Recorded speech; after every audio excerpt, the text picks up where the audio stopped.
ओम नमो भगवते वासुदेवाय। पहले ये चीज़ समझना चाहिए कि क्रियायोग क्या है, क्योंकि ज़्यादातर लोगों का सही समझ नहीं होता। क्रिया ध्यान हम क्यों करेंगे, इसका ज़रूरत क्या है, इस चीज़ को समझने के लिए उपनिषद में एक बात कहा गया है, जो हमारा लक्ष्य है, स्थिति है, वो क्या है। यदा पंचावतिष्ठन्ति ज्ञानानि मनसा सह। जब पांच ज्ञान पंचावतिष्ठन्ति, पांच ज्ञान क्या है? जो हमारा पंच ज्ञानेंद्रिय है, चक्षु, कर्ण, नासा, जिह्वा, त्वचा। आँख से देखते हैं, कान से सुनते हैं, नाक से गंध लेते हैं, जिह्वा से स्वाद लेते हैं, चर्म से स्पर्श संवेदना लेते हैं। यही पांच के द्वार, ये जो पांच ज्ञान है, ये जो पांच द्वार से हम सारा जगत को जान रहे हैं। छठा द्वार तो है नहीं, ये पांच ही है। ये पांच जो ज्ञानेंद्रिय है, इससे जगत को जानते हैं। कि कहाँ जानते हैं? मन में।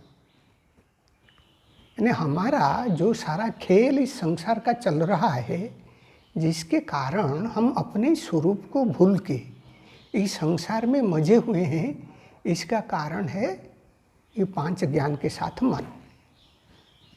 ये जब बैठ जाएंगे, यानी अपना क्रिया नहीं करेंगे, शांत हो जाएंगे, क्योंकि हमेशा बहिर्मुखी है।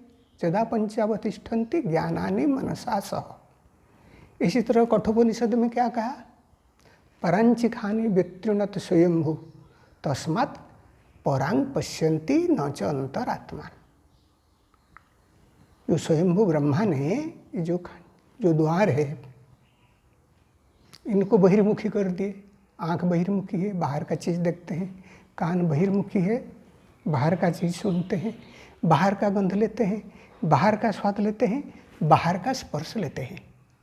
इसीलिए बाहर को जानते हैं, क्योंकि परमात्मा ने इसको बहिर्मुखी कर दिए है। तस्मात् परांग पश्यति, इसीलिए बाहर का देखते हैं, न अंतरात्मा। अंतर के आत्मा को देख नहीं सकते। ये पांच काम करता है किसके अधीन में? मन के अधीन में। इसीलिए कहा गया यदा पंचावतिष्ठन्ति ज्ञानानि मनसा सह। जब पांच ज्ञान मन के साथ बैठ जाएंगे, अपना क्रियाकलाप नहीं करेंगे, शांत हो जाएंगे। जब तक मन अशांत है, ये पांच तो अशांत रहेंगे। इस पांच को हम जबरदस्ती शांत कर देंगे, कुछ फायदा नहीं है, क्योंकि मन में व्यापार चलता रहेगा। फिर इतने से भी नहीं होगा।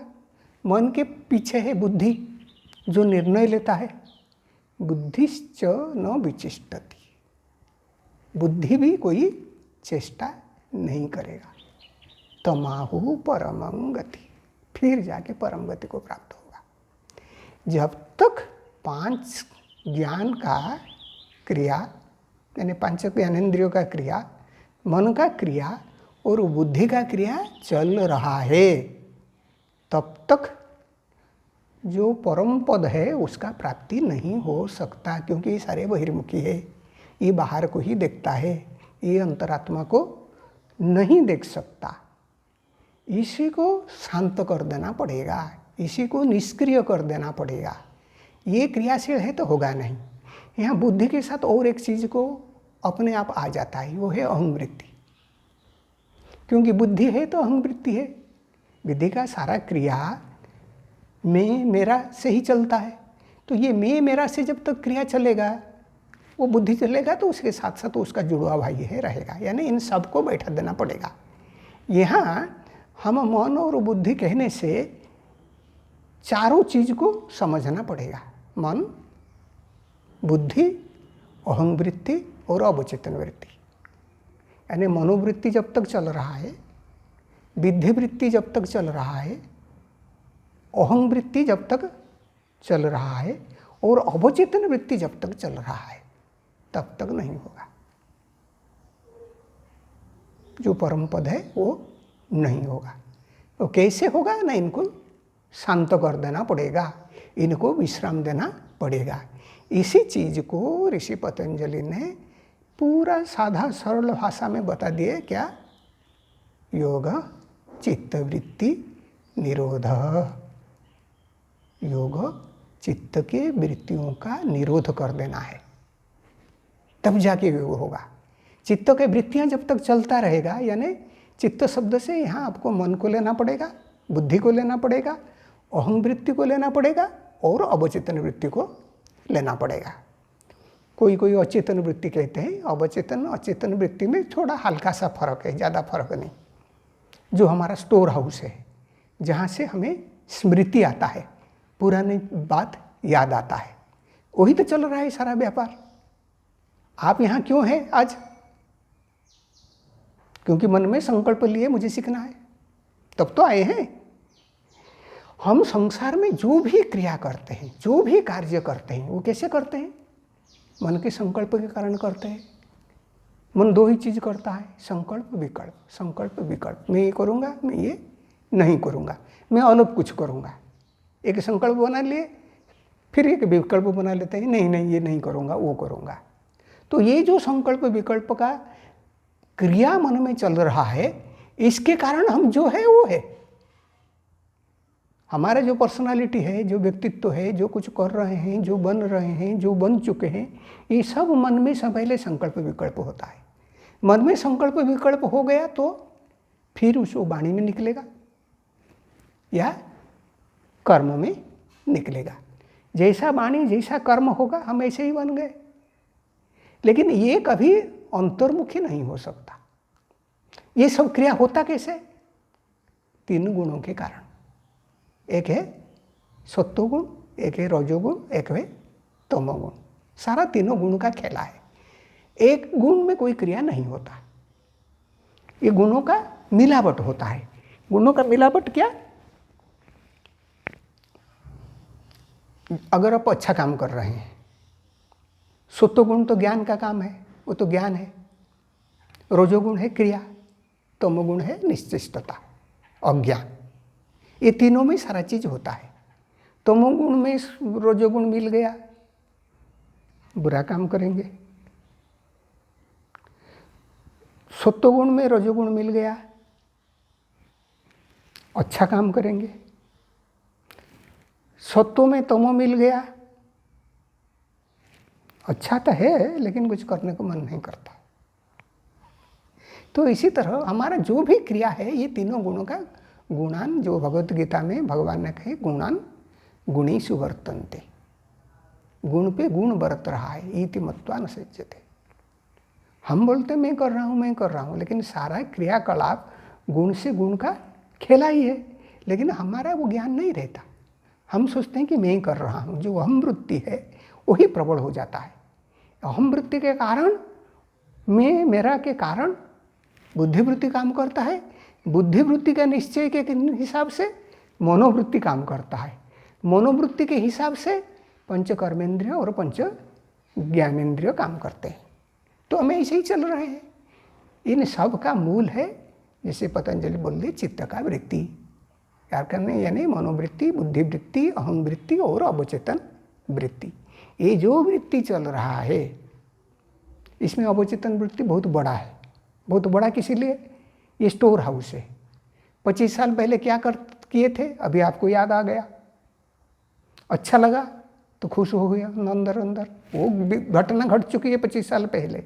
बुरा था तो दुखी हो रहे हैं या क्रोधित हो रहे हैं। 25 साल पहले आपके जीवन में क्या घटा था, 30 साल पहले क्या घटा था, इसको लेके अभी आप दुखी होंगे, सुखी होंगे, उससे आपके जीवन में कोई कुछ होगा, होने वाला कुछ है ही नहीं। लेकिन हम यही दोनों चीज़, मुझे ये चाहिए, मुझे ये नहीं चाहिए, मुझे ये अच्छा लगता है, मुझे ये बुरा लगता है, इसी में फंस के सारे क्रियाकलाप करते हैं। अच्छा भी करते हैं, बुरा भी करते हैं, फिर इसी कर्म बंधन में बंध जाते हैं। तो इसी में हम उलझ के रह गए। इससे हम नहीं पता चला कि हम कौन है, अपना स्वरूप को नहीं जान पाए। स्वरूप को क्यों नहीं जान पाए? पतंजलि ने जो बोल रहे हैं, वृत्ति सारूप्यमितरत्रम, वृत्ति ही स्वरूप का भान कराता है। यानी अभी आप सुन रहे हैं, आप श्रोता है, ये आपका परिचय है। मैं बोल रहा हूँ, मैं वक्ता हूँ, ये मेरा परिचय है।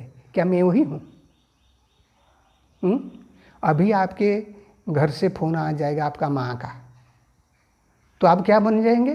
बेटा बन जाएंगे। आपकी कर्मस्थल से कोई संवाद आ जाएगा, फिर आपका मन उधर चला गया। जो व्यवसाय कर रहे हैं या जो कर्म कर रहे हैं, आप वही बन गए। यानी परिचय बदलता रहता है। ये परिचय जो हमारा है, ये किसी के आधार पर है? ये वृत्तियों के आधार पर है। इसीलिए जब व्यक्ति समाधि में नहीं होता, जब व्यक्ति आत्मस्वरूप में नहीं होता, तब क्या होता है? वो वृत्ति में रहता है और वृत्ति उसी का ही स्वरूप बन जाता है, जो उसी का सही स्वरूप नहीं है, जो इसका गलत स्वरूप है। दिक्कत क्या है इसे? कुछ दिक्कत है इसमें? अच्छा तो लग रहा है। जब तक अच्छा लग रहा है तब तक कोई दिक्कत नहीं। आपको अच्छे अच्छे खाना खाने में आनंद आ रहा है, कोई दिक्कत नहीं, आप खाना खाते रहिए, आनंद लेते रहिए। फिर बाद में बोल रहे हैं कि अजीर्ण हो गया, कोलेस्ट्रॉल बढ़ गया, मोटापा आ गया, क्योंकि भाई खाने में तो अच्छा लग रहा था, फिर ये सब कहाँ से आ गया? तो बात है, तो हम जो कर रहे हैं सब आनंद के लिए कर रहे हैं। अगर ये जो वृत्ति में हम रहते हैं, इसी में हमें आनंद मिलता है तो ठीक है, जिसको मिलता है उसके लिए ठीक है। लेकिन जब नहीं मिलता है, जब समझते हैं नहीं भाई ये तो लगता है सुख, लेकिन अंत में होता है दुखदाई, तो फिर सुख कहाँ है? किसी को सुख बोले वो तो अंत में दुखी हो जाता है। जैसे पतंजलि बोल रहे हैं, सर्वं दुखम एवं विवेकिनो, विवेकी के कारण सब कुछ दुख है। किसी लिए सब कुछ दुख है? उसी के लिए ताप दुख है, परिणाम दुख है, संस्कार दुख है, गुणवृत्ति विरोध दुख है। सारा दुख ही तो है। ताप दुख यानी आप सोच रहे हैं कि एक घर बच्चा सा बना लूँगा, एक बढ़िया सा गाड़ी खरीद लूँगा तो मेरे जीवन में आनंद ही आनंद है। इसको करने के लिए ऐसे तो अपने आप नहीं हो जाएगा, परिश्रम करना पड़ेगा। वो ताप दुख हुआ या नहीं? ताप दुख तो हो गया, फिर क्या है? परिणाम में क्या होगा? जो कर्म किए वो कर्म के किसी वृत्ति में किए हैं, किसी गुण में किए हैं, इसी हिसाब से वो परिणाम देगा। और वो रहेगा कि नहीं? वो हमेशा के लिए तो आपके पास रहेगा नहीं। तो ये क्या हुआ? परिणाम दुख हुआ। संस्कार दुख है, इसी का संस्कार आपके ऊपर पड़ेगा। वही संस्कार के कारण आप फिर वही कर्म में लिप्त होंगे। उसी तरह के कर्म, अच्छा कर्म है तो अच्छे कर्म में लिप्त, बुरे कर्म है तो बुरे कर्म में लिप्त हैं। वो भी दुख है। कार्य करते समय वो नहीं रहेगा, ये भय भी है, इसी के कारण भी दुख है। फिर गुणवृत्ति विरोध है, यानी सत्व गुण में कर रहे हैं तो रजोतम उसका विरोध कर रहा है, रजोगुण में कर रहे हैं तो सत्वतम उसका विरोध कर रहा है, तमोगुण में कर रहे हैं तो सत्व रजो इसका विरोध कर रहा है। जितने बुरा सा बुरा आदमी जो बहुत घिनौना काम करते हैं, उनके अंदर क्या अच्छाई नहीं है? उनके अंदर भी अच्छाई है। वो जो बुरा काम करते हैं उसी को वो सोचते होंगे ऐसे कि हाँ हम अच्छे हैं, लेकिन उन्हीं के अंदर जो सत्व गुण है उसका विरोध करता है। और वही विरोध भी हालांकि उसमें आनंद ले रहे हैं, लेकिन उनका दुख का उसी समय में भी दुख का कारण रहता है। तो इसी तरह तीनों गुण का खेला जब तक रहेगा वो तो दुख ही दुख रहेगा। और वो तीनों गुण का खेला कहाँ होता है? मनोबुद्धि में। मनोबुद्धि में होता तो वो निकलता कहाँ से? पंच कर्मेंद्रिय और पंच ज्ञानेंद्रिय से। फिर हम ऐसे ही उलझ रह जाते हैं, वृत्ति में रह जाते हैं, अपना कुछ नहीं जान पाते। तो इसी दुख से कैसे निवृत्ति पाएंगे? क्योंकि हम ये जो गलत आइडेंटिटी हमारा है, गलत पहचान है, इसी को बदलना पड़ेगा। इसी को बदलने का मतलब, वृत्ति में तो है हमेशा, तो मन का स्वभाव है वृत्ति, तो बदलेंगे कैसे, होगा कैसे? केनोपनिषद में बोल दिया, मनसा तन मनसा न मनोते, वो मन से होगा नहीं। कठोपनिषद बोल दिया, मनसा वेदमातव्यम, मन से ही जानो। अरे भाई, एक ही वेदांत वाक्य है, उसमें एक जगह बोल रहा है मन में जानो, दूसरी जगह बोल रहा है मन से होगा नहीं। ये विरोधाभास क्यों है? इसी को समझना पड़ेगा। मन से होगा नहीं क्यों? क्योंकि मन में वृत्ति है। वृत्ति का मतलब हम बहिर्मुखी है, अंतर्मुखी नहीं बन पाएंगे। वृत्ति का मतलब हमारा गलत पहचान है, वृत्ति से निकल नहीं पाते हैं। तो वृत्ति में रहेंगे तो होगा कैसे? तो जो बात बोला सही बात बोला, लेकिन जानेंगे कैसे? जानने के लिए हमारे पास मौन और बुद्धि के सिवा दूसरा कोई है क्या? कुछ तो है नहीं। सारा संसार को जानते हैं मन बुद्धि में, और जानने के लिए और तो कुछ है नहीं। आंख तो जानने वाला है नहीं, मन ही जानता है। कान तो जानने वाला है नहीं। जो हमारे पास जो जो जो जो कारण है, इसमें सिर्फ मन और बुद्धि से ही हम जानते हैं। अगर अपने को जानेंगे तो वहीं जानेंगे, और कहाँ जानेंगे? लेकिन उससे बोल रहा है होगा नहीं। लेकिन फिर वही शास्त्र बोल रहा है, मन से वेदमाप्तव्यम, मन से ही जानो। यानी जब तक मन में वृत्तियां हैं तब तक होगा नहीं। जब तक मन में तीनों गुण का खेला है तब तक होगा नहीं।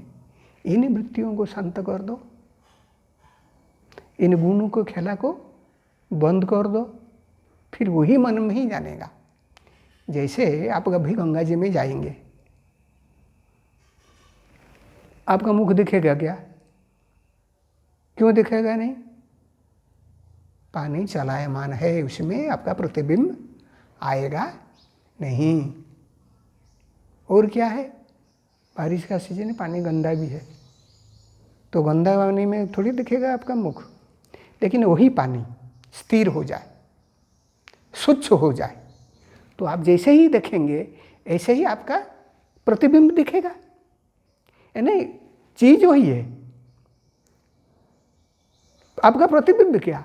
संपूर्ण विश्व ब्रह्मांड रात को जाके देखेंगे तो सारा चंद्र तारा सब दिख रहा है।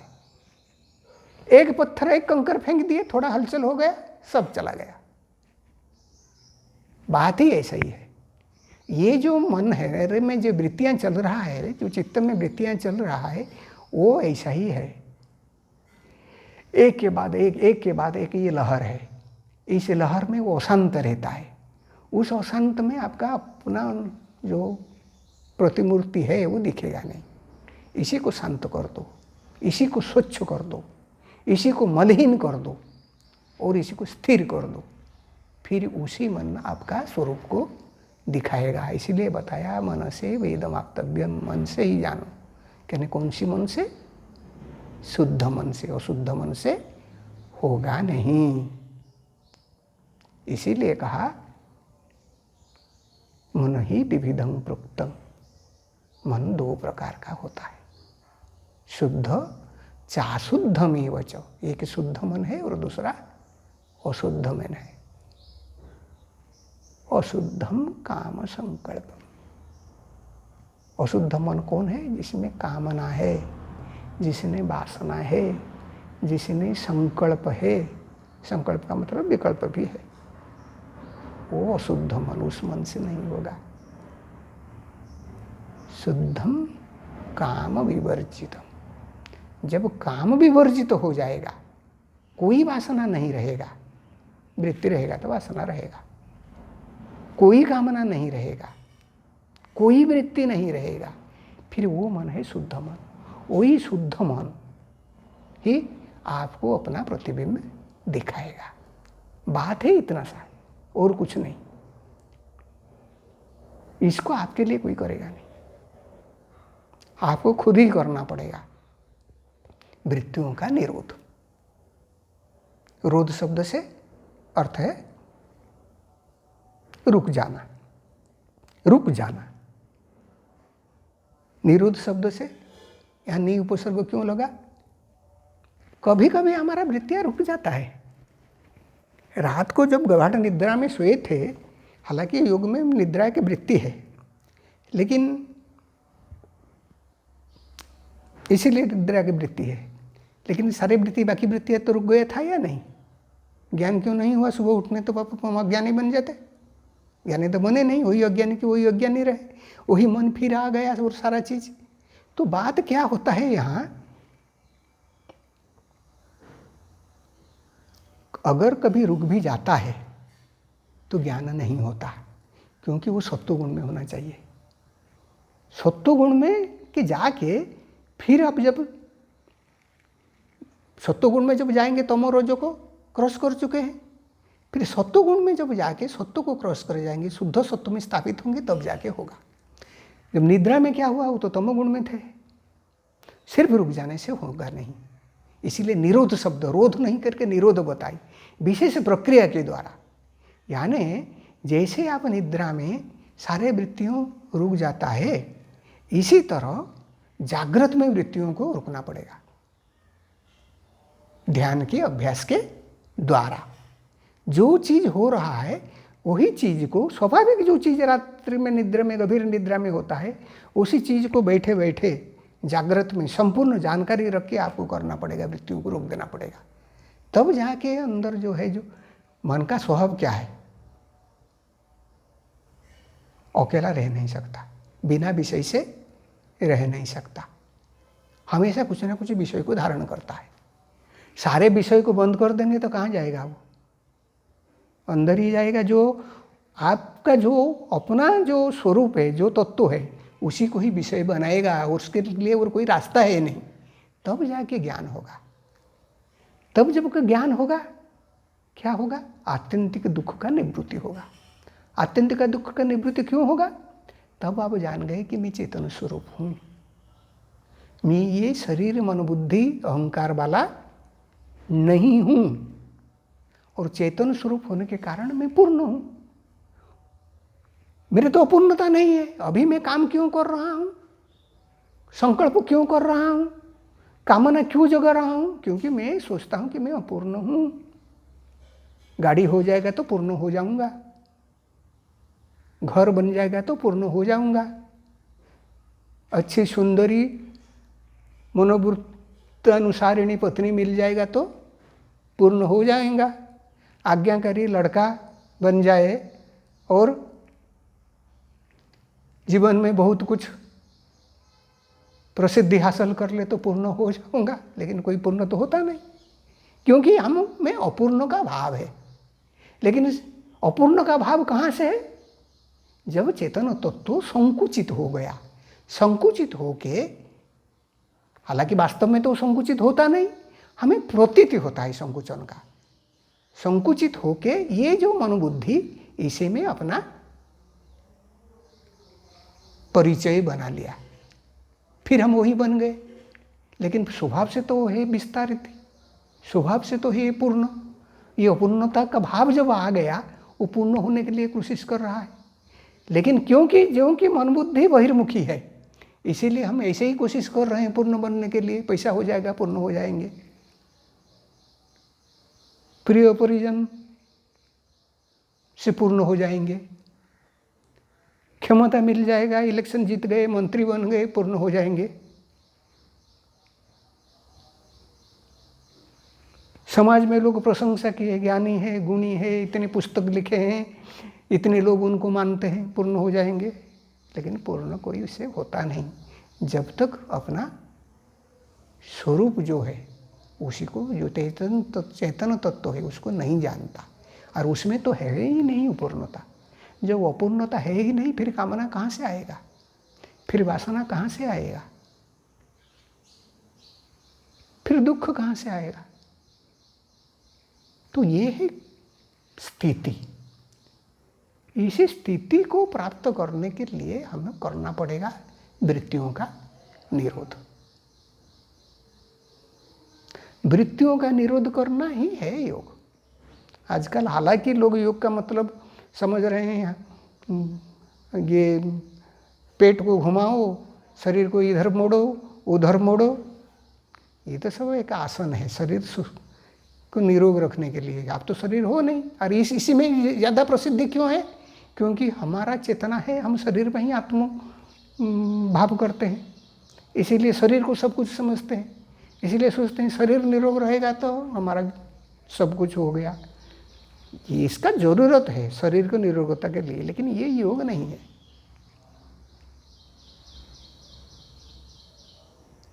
आसन योग का एक 8 अंगों से एक अंग है। फिर वो भी जो है वो जैसा है उसको ऐसा हम लोग करते नहीं। स्थिरम सुखम का बात तो है नहीं, एक्रोबेटिक्स जैसे करते जाते हैं।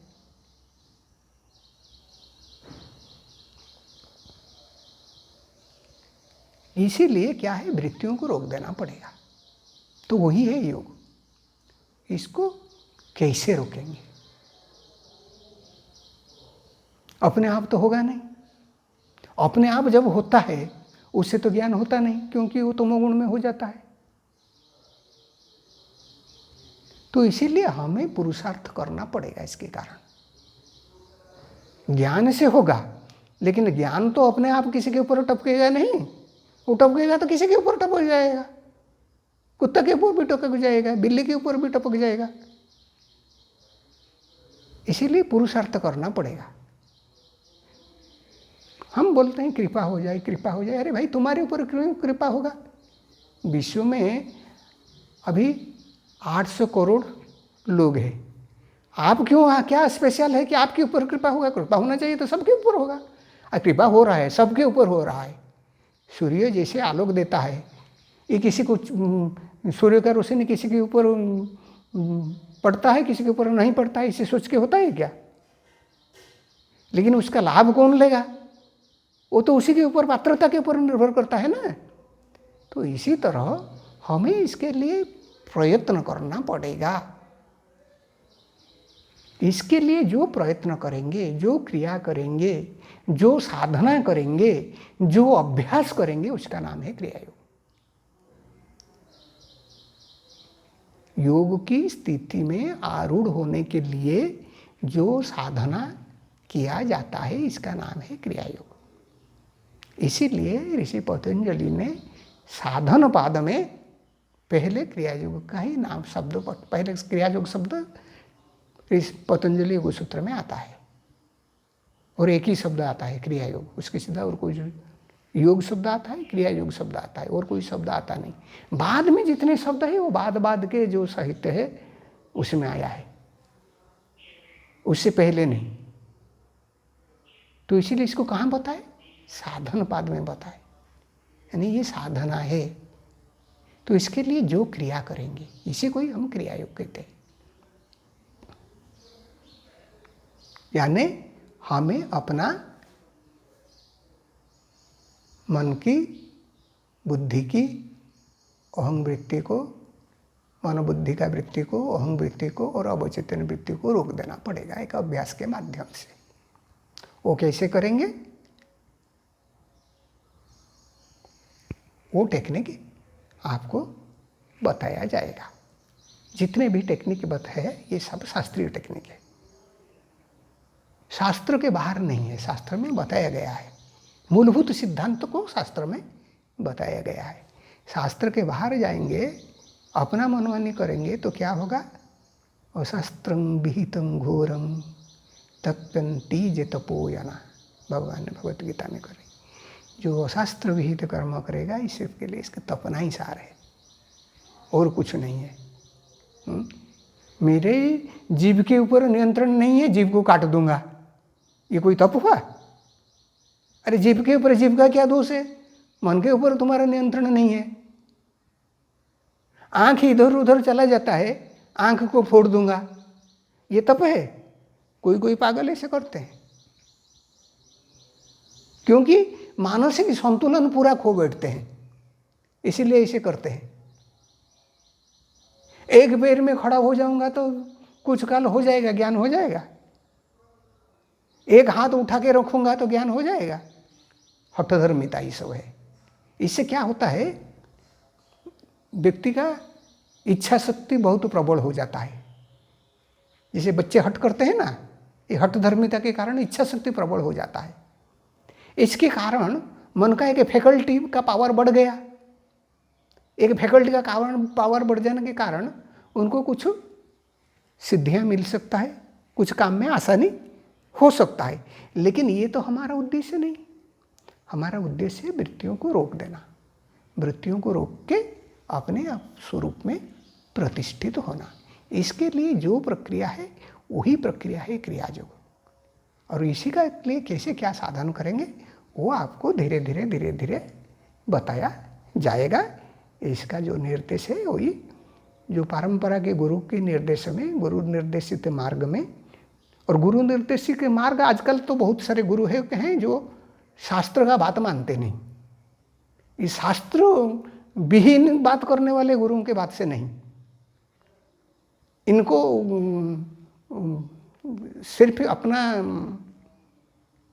इकट्ठा करना है, क्या बोले हैं, अपना भीड़ इकट्ठा करना है, अपना अहंकार को और तुष्ट करना है। इसी मार्ग में साधना करना पड़ेगा, सीख के पर फिर जाके वृत्ति निरोध होगा तो ज्ञान होगा। आलस्य में बैठ जाने से वो होगा नहीं, उसके लिए वो क्रिया करना पड़ेगा। वो जो क्रिया करते हैं वही है क्रिया योग। इसका जो टेक्निक्स है कुछ उपनिषदों में मिलता है, एक जगह में पूरा मिलता नहीं, अलग अलग जगह में, कुछ आगम शास्त्र में मिलता है। तो इनको एक मॉड्यूल के तरफ बनाया गया है, जिसको महावतार बाबा जी ने लाहिड़ी बाबा को शिक्षा दिए थे। धीरे धीरे परंपरा में उसका भी बहुत सारे ब्रांच हो गया है और बहुत लोग बहुत प्रकार के सिखा रहे हैं। क्या सही है क्या गलत है साधारण लोग को समझना मुश्किल हो जाता है, लेकिन समझने के लिए उनके पास एक चीज़ है, जो टेक्निक आप कर रहे हो वो शास्त्र सम्मत है कि नहीं। शास्त्र ही दर्पण है। शास्त्र का मतलब नहीं किसी ने कुछ किताब लिख दिया वो शास्त्र नहीं बन जाता। जो हमारे ऋषियों ने जिस मार्ग को अपने अनुभव के द्वारा बताए हैं उसी मार्ग में हमें चलना पड़ेगा। ओम शांति शांति शांति।